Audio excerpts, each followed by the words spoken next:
It's been an interesting few days. Um, this time last week, I was in London at a meeting of Israelis and Palestinians, and we were having a lovely meal in a Lebanese restaurant. And we did not see a ceasefire happening at all in the next few days.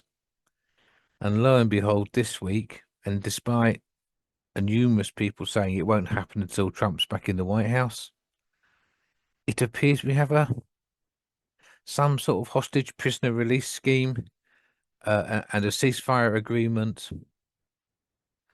And we are now waiting for Netanyahu to try and get it through the Israeli cabinet and then through, I presume it has to go through the Knesset as well. But Netanyahu seems to have got himself stuck between trying to suck up to Donald Trump and trying to suck up to the extremists in his own government. Anyway, we'll have to wait and see what happens with that. This evening, we're going to try and to listen to Chris and give us a view on how he sees developments, how he sees things progressing, more from the Arab point of view, which is always interesting to hear. Right, we might as well make a start. And over to you, Chris. Well, thank you very much, Leon, and everybody else in this. And it's great to be chatting to you now. And it is, great to be chatting in the context of a deal. The nature of that deal is still very fragile, etc. We'll talk about that. I don't really see this as talking from an Arab perspective, but it might be one that it certainly would be one that would be pro accountability. And it certainly would be one that is born of the belief and experience of having been to Gaza a long time, that the situation was untenable, is untenable, and will be for a very long time. We have huge challenges, regardless of what happens with this deal.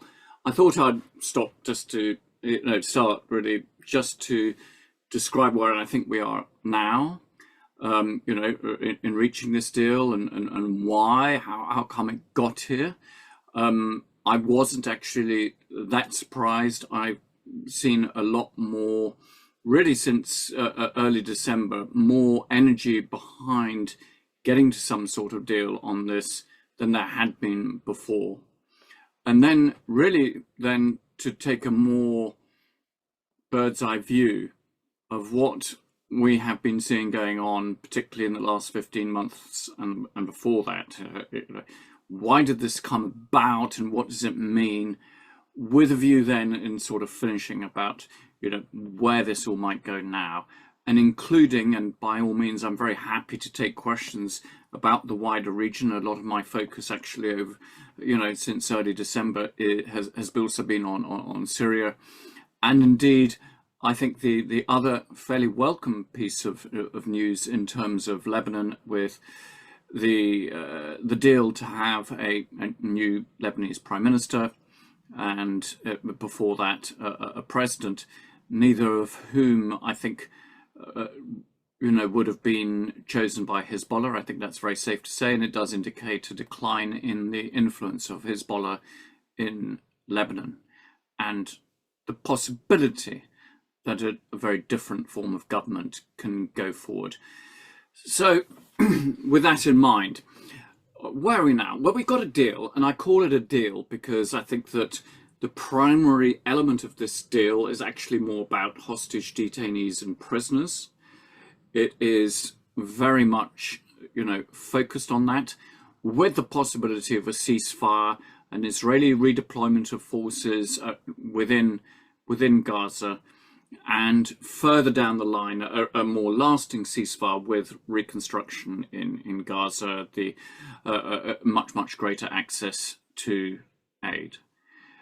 And it's very welcome, but I have to say that it is heartbreaking, and I'm sure it is really for you as well, when I think about how long it's taken to get to this point, how many lives have lost, those who have lost their freedom, the hostages who were taken imprisoned within Gaza, who knows in what sort of conditions, who lost their lives.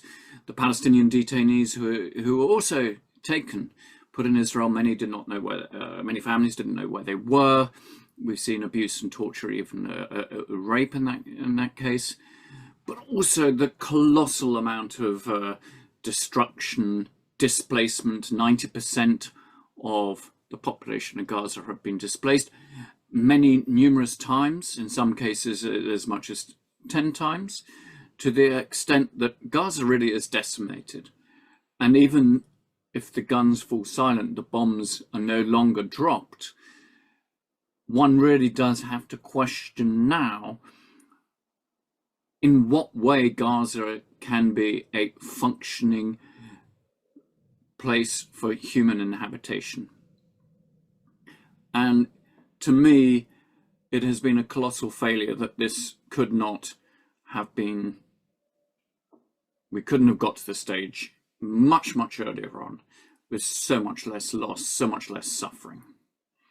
And it could still falling apart. I mean, let's be really clear. We've even seen today, I think Netanyahu been playing games. That's probably a reflection of the domestic politics, trying to keep his coalition going on. The deal announced yesterday, the three guarantors of this deal, that is Qatar, Egypt, and the United States, all said the parties had agreed to it. But now Israel is saying, oh, Israeli leadership, that is, not at all. Hamas is reneging on elements of the deal. We do not, or at least the last time I looked, know any detail as to what this is. Maybe it is true that it is Hamas throwing in some last-minute obstacles, but actually, based on what we have seen, I think the indications it's more that it is Netanyahu. Not only that, we also see indications that whilst phase one, which includes this hostage release starting, we hear differing figures now of how many are in Gaza, but 94, I've seen 98, 34 of them are meant to be dead, unfortunately, but there would be a hostage release of 33, including women and children, 6 men over 55, who'll be released over a period of 6 weeks starting on Sunday. That's the plan. Now, it seems to me that those in the Israeli cabinet who don't like this deal will accept phase one, but will start getting far more aggressive towards later phases, where it will become more problematic for them to accept. So there are plenty of opportunities for spoilers on all sides, because I'm quite sure that within Hamas or Islamic Jihad, there may be people who have no faith in this whatsoever, or who still, for whatever reason, believe that it is in their interest to continue in terms of sending rockets, fighting Israeli forces. So, remember also that the state of Hamas, and I think this is very important, is highly questionable. It's had 2 of its main leaders killed, maybe 3, in Ismail Haniyeh, Sinwar, and also Mohammed Deif. We believe he was probably killed. So to what extent Hamas is now an entity with a coherent decision-making process. It does look as if it still is, but it cannot be guaranteed. Remembering many of them have been stuck literally underground. We don't know the nature of their communications, and to what extent there is any form of consensus behind this deal, even that all of them that matter know the contents of the deal. We cannot take this for certain. So it's precarious there. There will be spoilers there. The other external spoiler may be Iran, of course, who may, the Iranian leadership or part of that Iranian leadership may feel that they wish to undermine this, that they do not wish to see the incoming President Trump get some form of political victory out of all of this, that they see it might be in their interest to keep this as some sort of forever war for Israel. But also, and we have seen this, at least at the moment, the fighting and the bombing continues. Over 70 Palestinians have died since the announcement of that ceasefire. And, you know, this is 465 days that all of this has gone on. So, how did we get here? I mean, why did we get a deal? I suppose to understand, you know, whether it will unravel, we also need to answer that question. You will not hear me saying this very often, but I do give some credit to Donald Trump. I said so on LBC this morning, and I mean it. I think that he did rattle the cages of those involved through his envoy. He has announced for some time the determination that by his inauguration on the 20th, there would be a release of hostages and a deal. And actually, I think what this really shows, though, is not some piece of genius diplomacy or strategy by Donald Trump, but more just how weak, supine and feeble that the outgoing President Biden and his administration have been. Biden himself has said essentially this is the same deal as he announced last May that Hamas agreed to in July. And what is really clear, that he was never willing to actually put the pressure on the Israeli leadership. Yes, he was willing to put pressure on Hamas, there's no question. They permanently said that Hamas was to blame. You can decide whether you agree with that or not. But Donald Trump, I think, unquestionably not only put the pressure on Hamas and those that are close to it, but definitely on the Israeli leadership. And in that, I think he has set a very clear expectation for the parties. And that is one of the reasons we've seen what has happened so far. But I think also there are other reasons as well. This has gone on for 15 months. I think that to different levels and in different ways, both Israelis and Palestinians are utterly exhausted. Conflicts do, you know, if not come to an end, fighting does eventually stop. The exhaustion in Israel, with many reservists having had to serve in Gaza multiple times, the emotional exhaustion, it is quite clear. I think Israelis cannot wait to really see the end of this. But of course, if you're a Palestinian within Gaza, and no disrespect to the Israelis, of course, you've been living under a siege in a situation that most aid agencies and others have said that Israel has been using starvation as a weapon of war, where 8 have died of the freezing conditions. I mean, completely unconscionable situation that Palestinians in Gaza have been forced to live in. The death toll, one can debate. The official one is 46,000. Lancet suggests that figure would be much higher. 10,000 are unaccounted for, that is the suggestion, but over 100,000 injured. I mean, these are, but I don't think it gives the entirety of the level of destruction. There's hardly a building that's left unaffected. The healthcare infrastructure is destroyed. The educational infrastructure is largely destroyed. There's no university left. Water power stations, you name it, have gone. The situation is ripe for further spread of disease and so forth. So, of course, the Palestinian civilian population probably need this to survive more than anything. And of course, they want to see the end of the cessation of hostilities. So that exhaustion. And one can only imagine, to be honest, in terms of what the Hamas leadership and its foot soldiers think, but I can imagine that they too, having been under tunnels and all the rest of it, are probably pretty exhausted and have probably come to the conclusion that the 15 months have not put them in a very strong position. Of course, there's also the issue of hostages, and I will include detainees or Palestinians in this as well.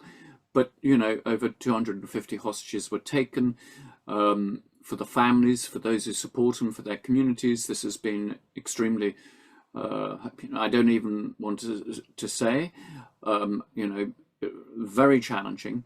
But they are also exhausted because they have been, of course, campaigning against the government, most of them out of the belief that the Netanyahu administration, and I agree with them, has avoided doing a deal. And he could have got the hostages out much earlier. But also, I think in Israel, there's an exhaustion because even before October the 7th, you had all those protests about the independence of the judiciary, the divides in the society, and the arguments, for example, about serving in the army and the ultra-Orthodox and so forth. For Palestinian detainees, there's an unknown number, but they are in their thousands. The ICRC has not been allowed access. We've seen very grim stories and reports. I'll refer you to Beit Salem's report, you know, on all of this. You know, so it will be also a huge moment to see the release of prisoners. And for many Palestinians, that will be a very emotional moment. The final issue, I think, is also that Israel has had, actually, it's been a huge cost economically to Israel. The war itself, but the loss of income through lack of tourism and so forth. I think that's another, you know, factor. The reputational damage that has come as a result of all of this. So these are some of the reasons why I think this is coming about now. Will it be enough to sustain the talks, the diplomacy and the agreement over the next few months? It's hard to see. If I'm being optimistic, one thing could happen, that as you get into this early stages, both amongst Israelis and Palestinians, who, as I've said, are exhausted, it starts creating a momentum of its own. And we've seen this in other conflicts, and including in this one and previous wars, whereby everyone is so relieved that they're not waking up every day to all of this, that actually it becomes a dynamic, and the pressure builds on the leaderships involved, the Israeli leadership, the Hamas leadership, and everybody else associated, to keep this going and not be the ones who undermine it. So the ceasefire will begin on the 19th of January. And I can imagine, I think we can all do it, the inauguration, Donald Trump would probably like to have, particularly some of the American hostages probably there, the visual dynamics of this. He will take the credit for it and so forth. I'm sure you will read the agreement. I think clearly one of the other elements of the agreement, which will be absolutely vital, is the 600 trucks of aid that will be permitted into Gaza every day of the ceasefire. At not one stage during the last 15 months did on any one day enough aid get into Gaza, in terms of also not just food, but medical supplies, tents, shelter, you name it.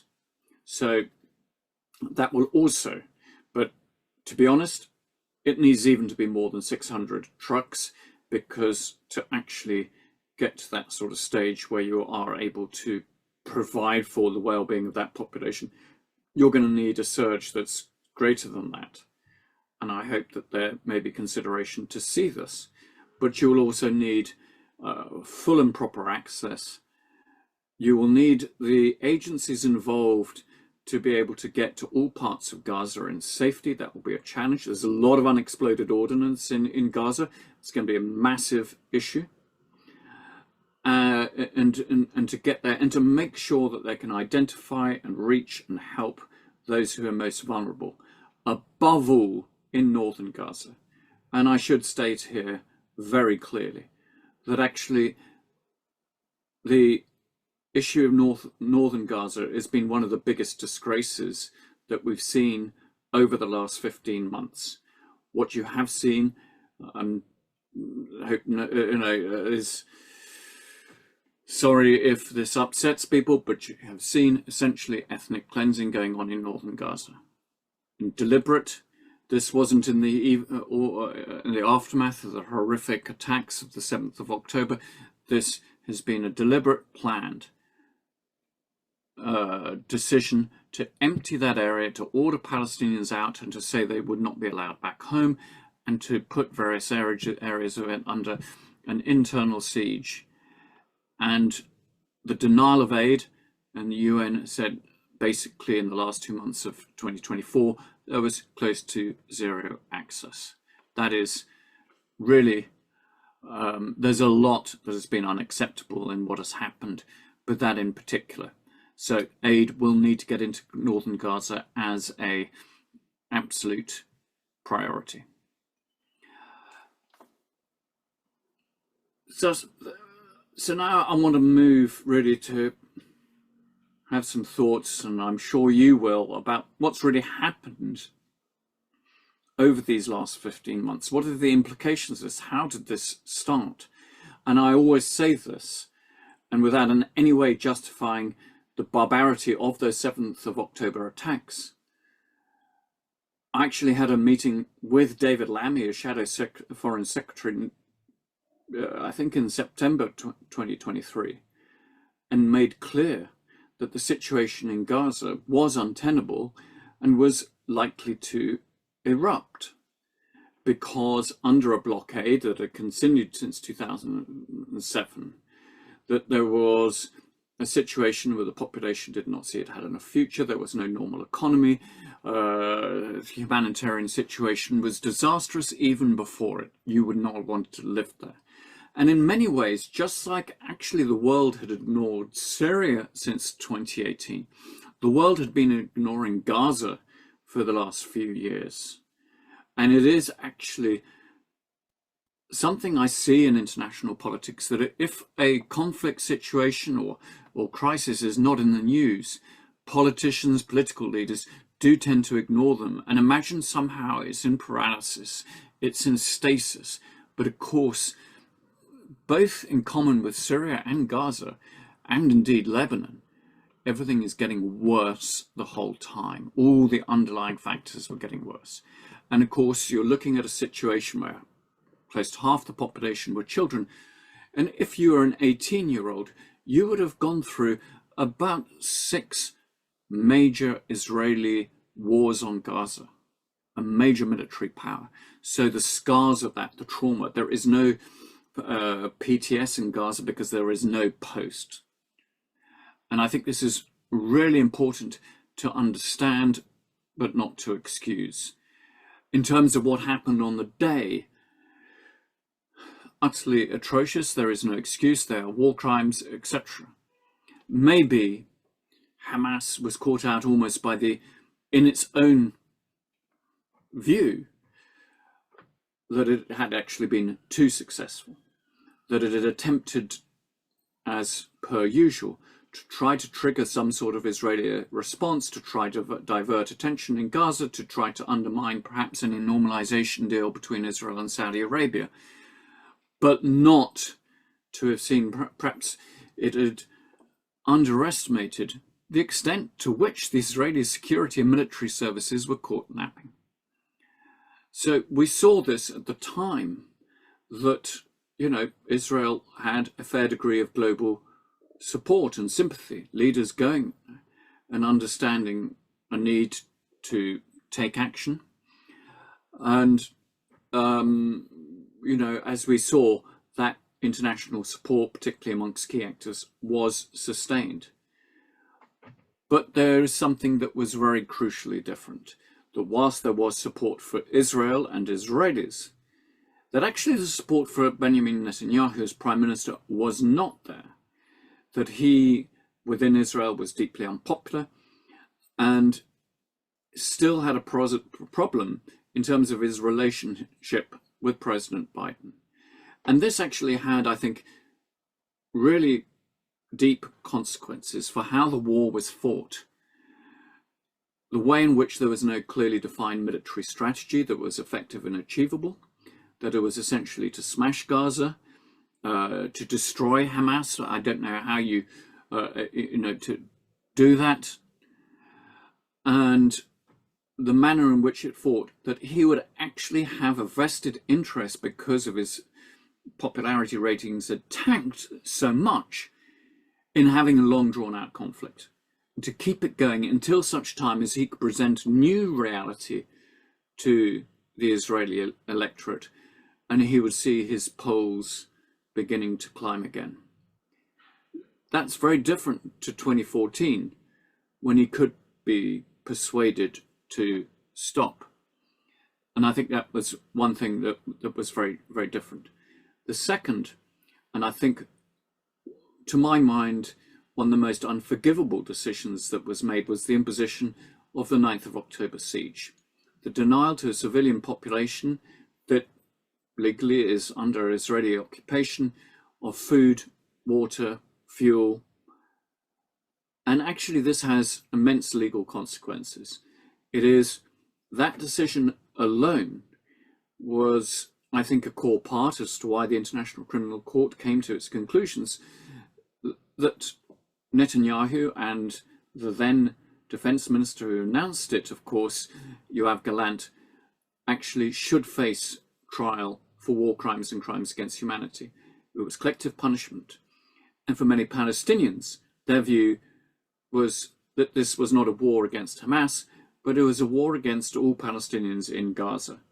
And there were many statements read out even at the ICJ, and we're coming up to the anniversary of that, the ordering of provisional measures, of what were, in my view, genocidal statements in terms of what Israeli leaders, members of the Knesset, even leading journalists, thought should be done to Gaza. The description of all, that there were no innocents in Gaza, that anybody in Gaza was a Nazi, and so forth, that all of which was being said by the Israeli leadership as Israeli forces were going into Gaza.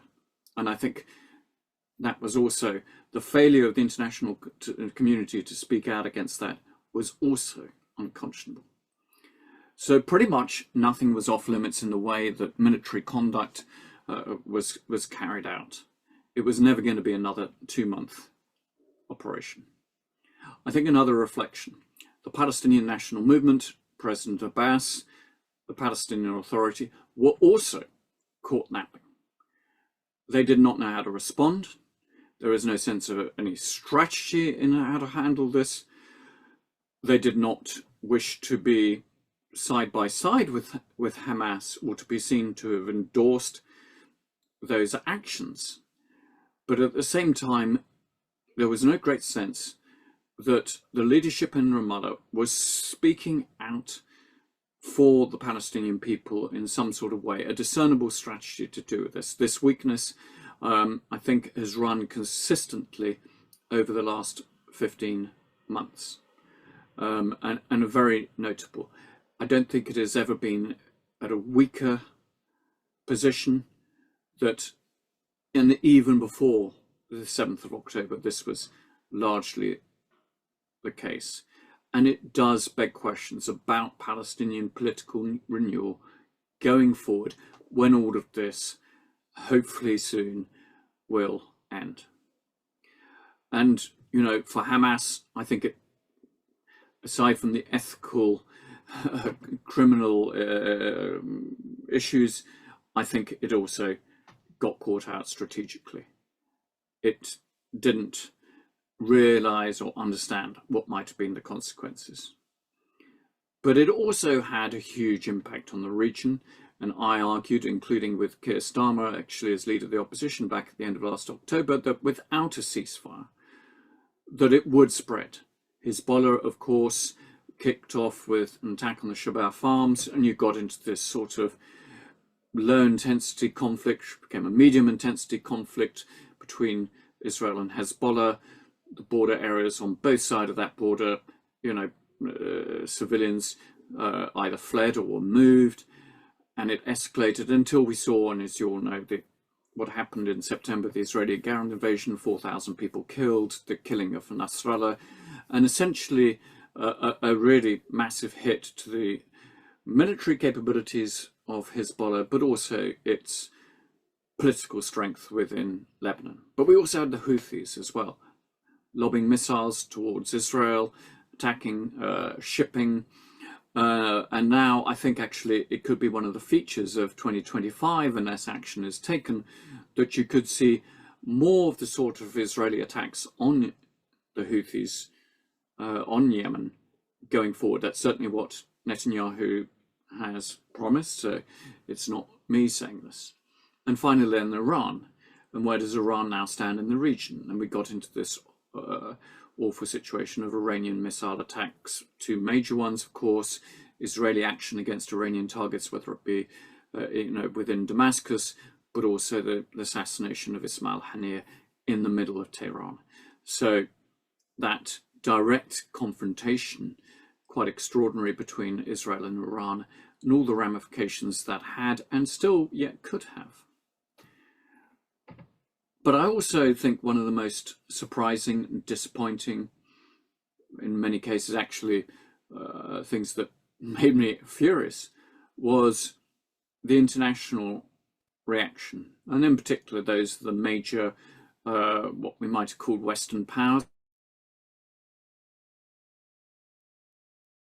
so France, Germany in particular, that they did not act as the responsible statesman-like parties to this, to be able to bring about that ceasefire, to insist that international law was adhered to actually contain this. To instead, I think that they gave an unalloyed support to one party to a conflict without realizing the consequences to that. Rishi Sunak said basically that we give you unequivocal support. That is always a very unwise thing to do in any conflict, because it gives that party the sense, in this case seemingly justified, that they could do whatever they want. So the United States under Biden I think is very emotionally attached to Israel, if not to Netanyahu, gave it unalloyed support, his parting gift of $8 billion. Europe very divided on this, something we are seeing consistently in international issues, and a huge gulf between political leaderships and public opinion, even in the United States, where I think the broader public were aghast at what's going on. I'll also just say something on the issue of accountability, that for those of us who believe in international law, for those of us who believe in accountability, it has been a very mixed picture. That whilst those systems in place, the International Court of Justice, the International Criminal Court, have slowly but surely, and legal processes are really fast, have done their bit, that they have mounted investigations, they have responded to this. The political leaderships have found this uncomfortable because those Western powers are seeing the leaders of an ally, Israel, being under the cosh for what they have done.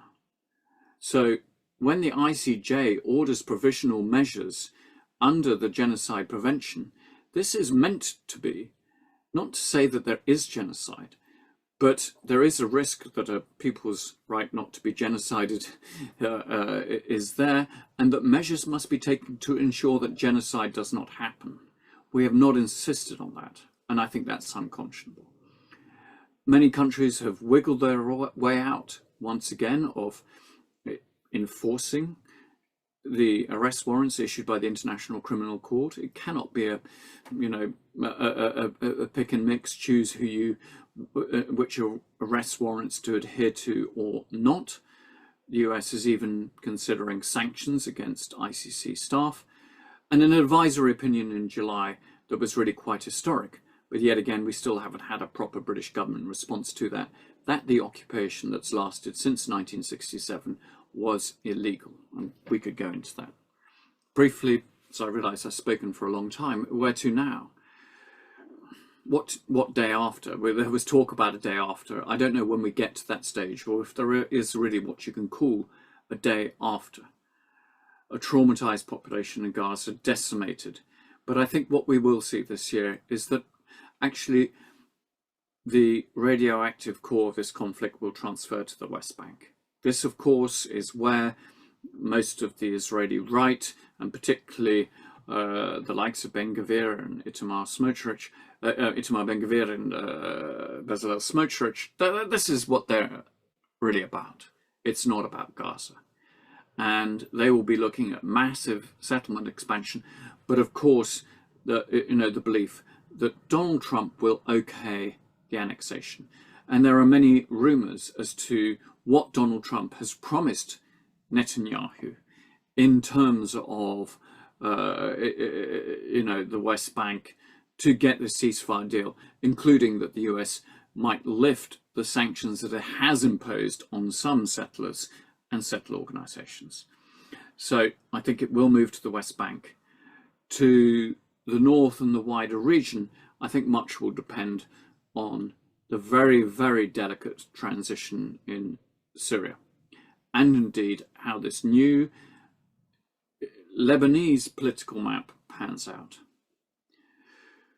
So I'll wrap up there, and hopefully I've given you something to think about. But we are in a better place. There is a possible path out of this hell in a way that there wasn't a few months back.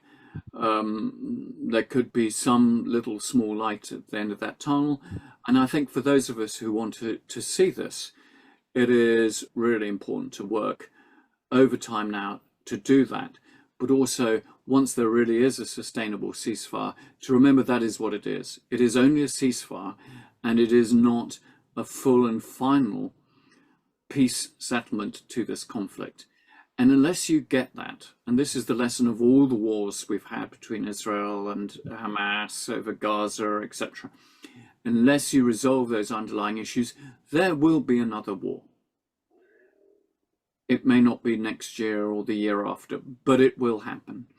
And it was very noticeable, the way in which Antony Blinken, hardly a stellar example of a global statesman, but he said that their calculation, the US's calculation, was that there was now as many Hamas fighters as there were at the beginning. So despite how many may have been killed, that they have been able to recruit.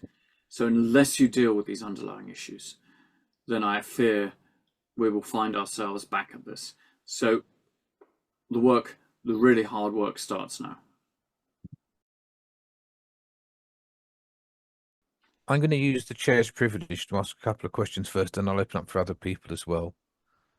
First of all, whatever happens with the ceasefire, the burning question must be, what happens afterwards? How do we move forward from a ceasefire to some form of civil control within Gaza and a withdrawal of IDF? And as you said, Hamas cannot be beaten militarily. There must be some way of making sure it doesn't regain control of Gaza. If I can just add, the conference I was at last week in London, which included people like Gershon Baskin and Samir Sinawaj, I can never pronounce his surname, Sinijwai. I hope I got that vaguely right. We came up with a plan which would involve a civil government run by a person technically appointed by the president of the PA, but the council would be appointed by the chair, but would work independent of the PA in Ramallah, and they would invite in an international force, mostly of Arab nations, who would take control in the name of the PA of Gaza for an initial 3-year period till it could be stabilized, reconstruction started. As you mentioned, mine and bomb clearance needs to happen, and this is somewhere where Britain could help a lot. We have expertise in that area. Plus, Britain has the bases in the area that could help supply any international force that went into Gaza. This was the sort of the idea we came up with as an interim solution. After 3 years, the idea would be that the situation in Gaza would have been stabilized. There could then be elections, free and fair elections, both in Gaza and on the West Bank, for a new Palestinian Authority, possibly even a new Palestinian president. But they could take it forward from there.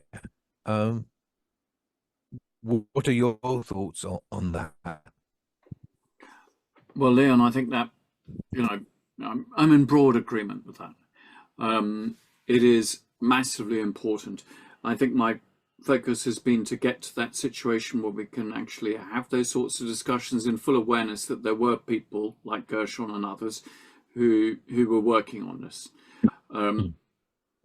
I think we need to create the situation where there will be a willingness of Arab states to commit to sending in forces. I think that they are very nervous about sending in forces in a situation where they don't feel confident that it will not be, and this applies also to investment, that we won't be returning to this again. So I think that that is one thing, that they do not feel also that they should stomp up all the cash to rebuild Gaza when they feel that it wasn't them who created this, and actually some of those powers, for example, this is their view, that had facilitated this massive destruction should be stomping it up. That's increasingly the view. But in terms of the Palestinian politics of this, I think, yes, there is the Palestinian Authority in Ramallah, but I think there's also the broader Palestinian state. This is the argument that, shall we say, Ambassador Hussam Zumlot puts forward. I think that is conceivable. I think a technical administration. But one thing I think is really important is that what you can't have, and which the likes of Netanyahu have been trying to push, that somehow the occupying power, Israel, would be able to sort of somehow select who it would be. That is guaranteeing, this not to work. But of course, I think a technical administration, it's going to need a lot of technical support from outside. I mean, Absolutely. how you deal with it, I mean, that's an extraordinary level. Much of that technical support is needed in some of the other countries that have been subject to, massive, wars and destruction. I always think that if you really wanted to make money in the Middle East, you set up a rubble clearance company. There's so much of it. So, yeah, I think that, broadly that is right, but I would have an add-on. You have to get to a situation where Gaza could be opened. And that means that it could trade. That means that there could be a port. That means that actually there is an horizon, that it is not a handout economy, that they could, young Palestinians can see a way forward. And, if you put it back into a situation as was happening before, when you couldn't get proper construction materials in, you couldn't do this, that, and the other. Notably, it didn't stop Hamas building all the tunnels underneath and everything else. They still managed to do it because they got all the cement via Egypt, so it didn't work. You would then empower traditional business. You would give people a hope. You'd give them something to lose. I mean, to put it crudely. And that isn't there at the moment. And you also have to ensure that if there is, one can argue about what sort of solution to this conflict, but there is needed. But it's unquestionable that there also has to be a pathway in the West Bank. And that if it is left to what is happening in the processes at the moment in the West Bank, including Jerusalem, then, the war will just shift, 20 miles eastwards, into the West Bank. And there are many who would like to see that, and take the conflict there. And that, I think, would be terrible. The scale of the settlement process, the level of settler violence, is unconscionable. And we need a solution that includes the West Bank. If it leads to some form of Palestinian state, recognized internationally, but there's got to be a future. And then you can also look at, once you've got to sort of that, how do you actually create an environment where you can get some healing internally and between the two peoples. Yeah, that's very much on the lines of what we were talking about last week, and certainly along the lines that until there's some sort of guarantee that there'll be no more bombing of Gaza, which means there'll be no more Hamas in Gaza, no Arab soldiers would set foot in the area, and not a penny of aid would flow into Gaza. So it's It's a conundrum that needs resolving. I'm echoing the question that's already been placed in a way about the annexation. As you know, well, some of you know, I was in the West Bank in November, and I've been talking about it quite a lot. And one of the comments that was made to me in Bethlehem by a woman was that at the moment, of course, you need permits to go to Jerusalem or anywhere. I mean, it's got even worse. She's terrified that Israel will annex the West Bank, and she'll need a permit to leave Bethlehem and go anywhere else in the West Bank. And basically that Bethlehem will become a prison, and each of these sort of little parts of the West Bank. I think you've touched on this, and I fear you've already answered this, but do you think that perhaps the deal that Trump has made is that he will allow formal annexation rather than annexation by stealth that is going on in exchange for the ceasefire? I don't know. Good. Well, I'm glad you don't know. Let me say that it is conceivable, though. I think my gut instinct is no. Oh. I think based on what we have heard, that wasn't included, and I think actually, Trump might want a deal, and I can see another scenario. I can see many scenarios, by the way, and it's very difficult to get into the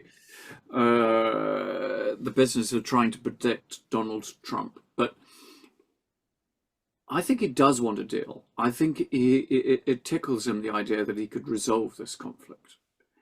That doesn't mean to say I think he can, but I would not be surprised to see him taking out his deal of the century again,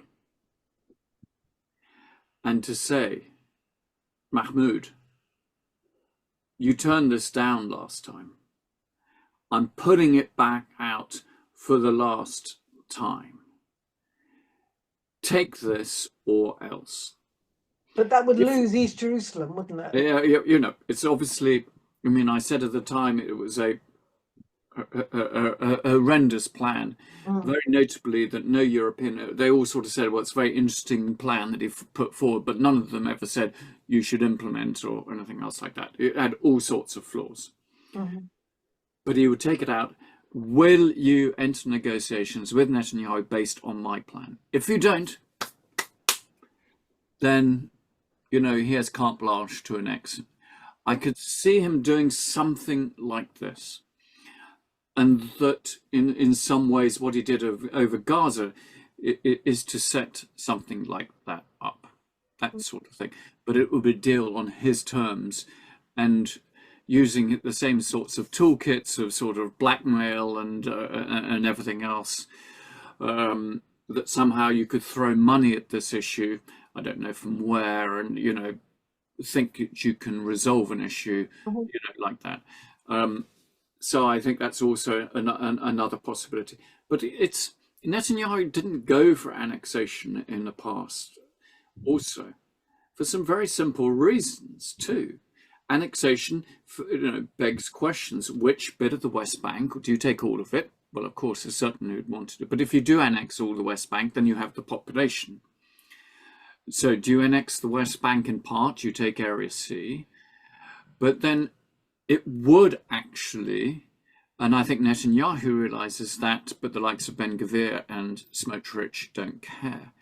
It would actually trigger, it exists already, but in spades, an equal rights movement. Because those Palestinians in the West Bank would not be offered Israeli citizenship. So I think it would be, quite a challenge if they decided to do that.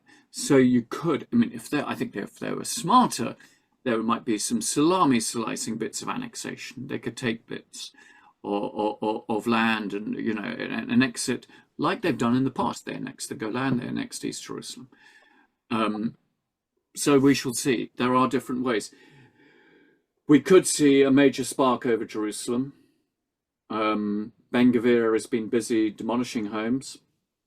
It's under his control. He knows he can, heat the temperature up. We're seeing a yeshiva that has been announced and planning stages in the middle of Sheikh Jarrah.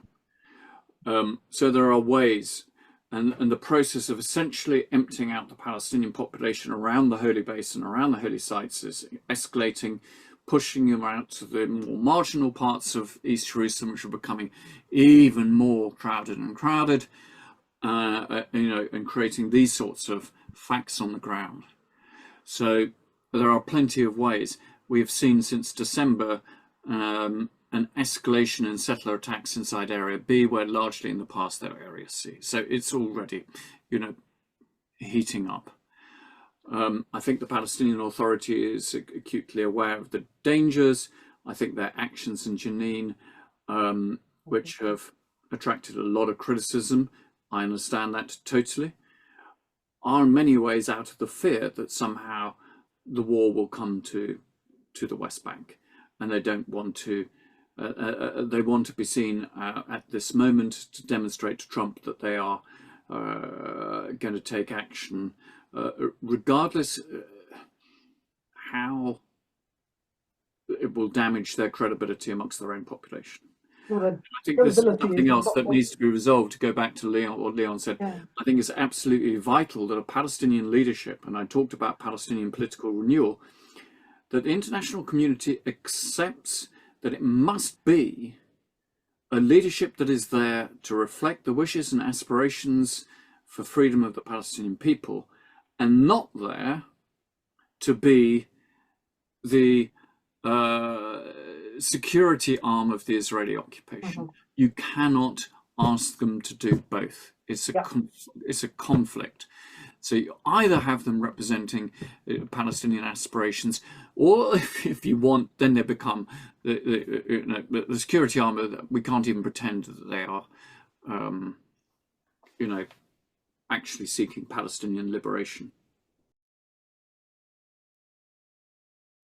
Hello, thank you for taking the time this evening to give your analysis.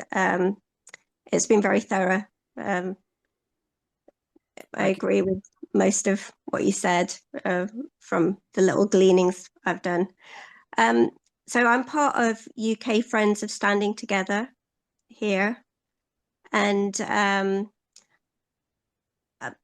think I admire the work of Standing Together in Israel. I think what I like about the movement is they understand that they need to create the conditions for a peace settlement that will hold, and those conditions are about equality, seeing Palestinians as equal, and having equal rights, having equal dignity, human dignity. And I think at the moment we're very long way away from that. Yeah. And as much as I admire Standing Together and movements like it, they don't seem to represent where the majority of Israelis are. So my question would be around, what should the UK government be doing to create those conditions for a peace settlement? And should the UK government be using sanctions? What sort of sanctions? What political pressure could the UK government be bringing to bear? Well, I've supported, sanctions. I believe that in a situation of a long-term occupation, in order to bring it an end, when you have such an asymmetry in this conflict, this is not an ordinary conflict. This is not even a war, really, that you can, talk about as such. I mean, it simply isn't. The unwillingness of the occupying power to end that occupation, I think it does mean that there should be forms of sanctions. Now, I'm not in favour of broad brush sanctions. I wasn't in other situations, and I'm not here. But I think there are some that should be used. I was in favour of an arms embargo. I think that should have happened. It should have happened earlier, and it should have been complete. I think that would have sent a strong demonstration of, disagreement and a rejection to the manner in which this war was fought. Secondly, I think that if you say that the settlements are illegal, that they are a violation of international law, that the consequences of that should be that you do not trade with them, you do not do any business with them, that you actually do adhere to actually what was even stated really in Security Council Resolution 2334, and is the conclusion of the advisory opinion I referred to, that you shouldn't be doing business with them. And I think I did welcome the minimal number of sanctions. I think one or two of them were quite important. The one or two settler groups that were caught up in the sanctions, like Amana, I think that does matter.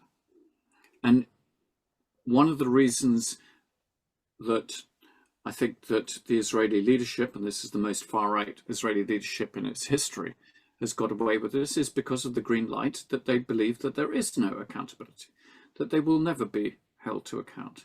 And I think that is always problematic. And I'm absolutely, the Hamas leadership, those who facilitated their actions, should also be held to account. I'm absolutely unequivocally in favour of that.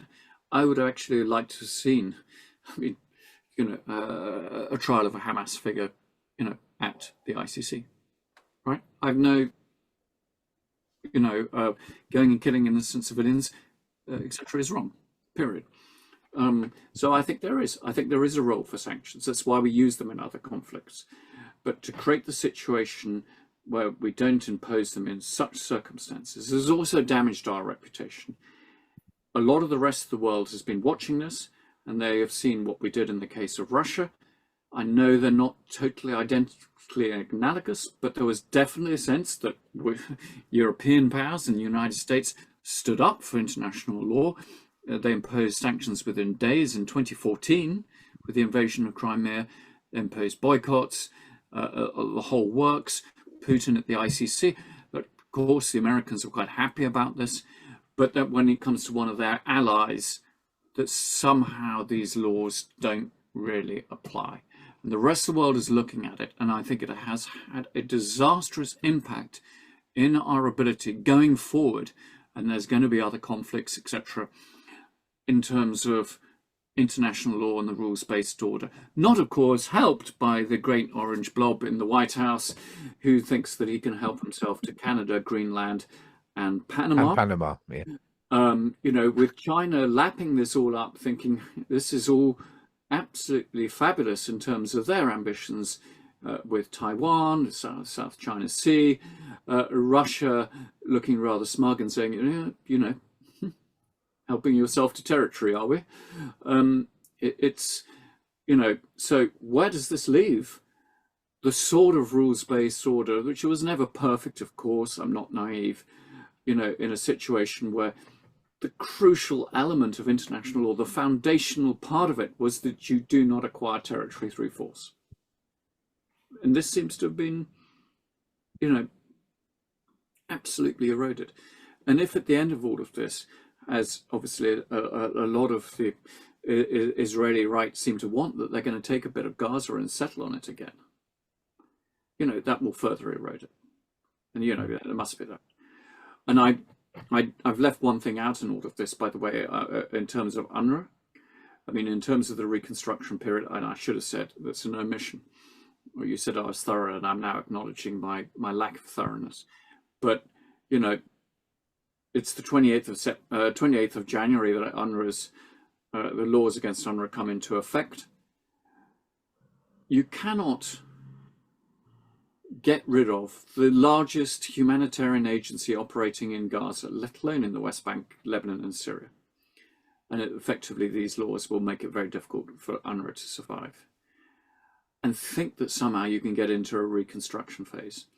And for whatever you may think the flaws might be with UNRWA's processes, etc., within the UN they know that UNRWA has done far more to try to ensure that the money goes where it is into account. I mean, it's been highly scrutinized It's the largest education provider in Gaza. If you take UNRWA out of the equation, I mean, you are, this is a path to disaster. And I think that's why, one of the reasons, the realization of that even Keir Starmer met with the Commissioner General of UNRWA in Downing Street, which was visually a very powerful statement of British support.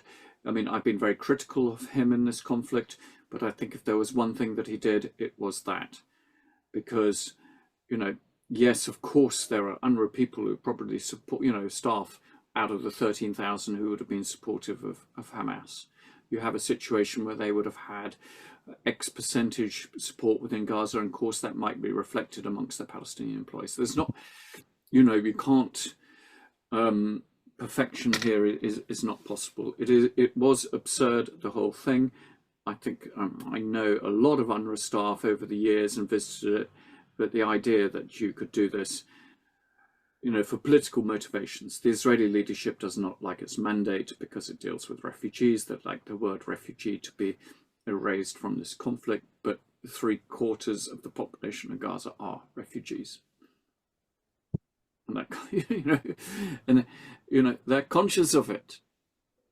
This is not some issue of history that we can. They know this. That Gaza is their refuge. It's not what they consider to be their place of origin. You may disagree with it. You may not think that's the future, but that is how they think. I just wanted to say thank you for your time, for coming to talk about this and the pressing issues around this part of the Middle East. I just wanted to ask another question, which involves the Kurdish people on the edge of Turkey as well, and the issues that we have over there. If perhaps in future we might have another discussion on issues and things around this part of the world as well. Well, that's taken me to two whole new different areas, Saudi Arabia and the Kurdish issues. I'll try to deal with those sort of briefly. I mean, Saudi Arabia, there was a lot of talk that Saudi Arabia was on the brink of a normalization deal in early October 2023. Actually, I was there at in the Riyadh Book Fair. It was the first time I'd been to Saudi in some time. And the readout I very much got was, I think that actually of the major actors who were involved in that normalization process, so Biden and Netanyahu and MBS was the least desperate to do it. Biden needed this for his midterms. He wanted to have some sort of historical political victory. Netanyahu was having his own problems, domestically, and he could do with a deal in order to build on the Abraham Accords, etc. So this would be a big feather in his cap. But for MBS, actually, it's saying, I've got some demands of the Americans. I mean, I didn't meet with him, but including, civil nuclear power and defense alliance and things like this. If I don't get them now, I'll get them sometime later on. I'm not going to rush into it. And that he could afford to wait. He didn't have an election, of course, coming up in order to face or problems with an electorate. So, and also probably aware that Trump might well win these elections. He was quite clear he didn't want to become an electoral issue. So actually, I don't think it was actually that clear that there would be a deal. And same with now. I don't think the Saudis are quite as enamored with Donald Trump as they were in 2017, when there was this sort of love-in and Trump goes and does his sword dance, etc., at that summit and all the rest of it. I think they're a little bit more, I think they realize that he might not quite deliver in the way they want. And there is actually, if anything, a sort of Saudi first element to their policy, that they're not going to just be pushed into things. That said, also in recent years, in contrast to the early period of MBS's rise to power, that he has been trying to sort out issues with his neighbor. We saw the deal with Iran. We saw that he welcomed the Assad regime back into the Arab League. not particularly warmly, but there was a deal, that he's pulled out of Yemen, that there was a sense that in order to achieve his domestic agenda of 2030 plan and all the rest of it, that actually he needed better relations with his neighbours. So that sense that a deal with Israel would be part of that agenda. But I think now domestic opinion in Saudi Arabia is very hot, it's angry, it's what's happened, and that he can only come to some sort of normalization deal with the Israelis if there is a clear pathway to a Palestinian state. He said that, and I think actually probably means it. Now, there's quite a clear pathway plays, is not an entirely clear concept, but I think it means that he needs to see more credible guarantees than he might have done, say, 16 months ago. But Saudi Arabia will be a big player, of course, like some of the other oil-rich, gas-rich states, has the resources. In terms of the Kurdish issue, Andrea, I mean, it's a great issue. It's extremely, topical given what's going on in Syria, the manner in which Turkey is handling this at the moment, either directly through its own military force or through its allied forces, the Syrian National Army. I think it's absolutely vital that Syrian Kurds, through their groupings, are included in the new political makeup in Syria. And I would say generally the new, whatever transitional authorities are in Syria, have to be far more inclusive than they have been. And that includes the Kurds, no question about it. They are, they need to have a much greater sense of their rights within Syria recognized than was happening under the Assad regime. So, of course, I very much hope that the Kurds, not just in Syria, but in Turkey, Iran, and Iraq, are able to have their rights recognized as a people, whether it comes in the form of independence or autonomy. Who knows? But it is a very, very important issue, and it's a bit difficult to devote all the time. And you probably, I have some knowledge of it, but there are others who are probably better placed to discuss that in greater detail. I just want to conclude. I have been trying to keep an eye on developments, and there have been developments, even while we've been talking. Oh, gosh. It seems that Netanyahu is pushing to delay the agreement by another day, so it won't take place till Monday, which Biden really doesn't like. Ben Gvir has said he'll resign from the government if they go ahead with the deal. But if Smotrich doesn't leave, then Netanyahu should be able to get the deal through the Knesset, because the opposition under Lapid will back it. Yeah. It makes life very complicated, though. Yeah. And of course, within Israel, as soon as the fighting stops, as soon as there is a ceasefire and an end to the war, there will be a massive demand from all parts of Israeli society for an inquiry into what happened. Indeed. Before October the 7th, on October the 7th, and since October the 7th. And Netanyahu, I think, is now finding himself caught between playing along with Trump and trying to keep a coalition together and not succeeding in either. Yeah. But anyway, developments will come thick and fast, and over the next few days, who knows what will happen. Indeed.